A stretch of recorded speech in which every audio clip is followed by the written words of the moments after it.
Əziz hörmətli tamaşaçılar, Bərdər rayonunun Güloğlar kəndində belə bir evimiz satışa çıxdı. Evimiz 3 sot torpağın içində yerləşir. Evimizin işıq xətti çəkilibdir, qaz xətti çəkilməyibdir. Qaz xətti də tam yanında yerləşir. Evimiz tam çıxarışdadır. Torpağımızın çıxarışı var. Ölsem yine geri dönmeyeceğim. Bunu bilirim.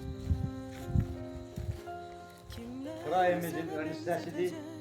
Evdə hamam, samizin, 2 yatağı otağı, bir mətbəxdən ibarətdir. Bunu bilirim. Bilmezdim ki bilirim. Evimizin Sahte yanan təmiri ortadır. sözlerini. Bu otağımız tam təmirlidir. Hal-hazırda açardan açıq olduğuna görə sizə içərini göstərə bilmirik.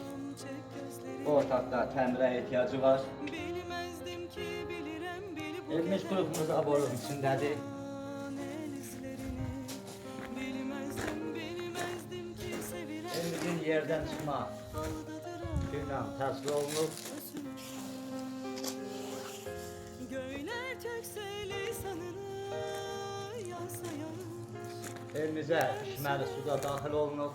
Həyətdə içməli su da var. Yansa yürek çıkmasa hiç gün yüzüne. Göyler tökse lisanını Yer beton hissəsi tökülübdür. yeryüzüne. Alan adam Hicranından daxili qaboru davam edə bilər. çıkmasa hiç Evimizin çöl hissəsi ben bilmezdim ki bilirim bir bu kadar sahte bax yalan belədir. hoş sözlerini. Bilmezdim ki sevilen bir bu kadar Allah alana da, satana da çek xeyir versin. Evimizin qiyməti 27.000 manat təşkil edir. bilirim Razılaşma yolu da var.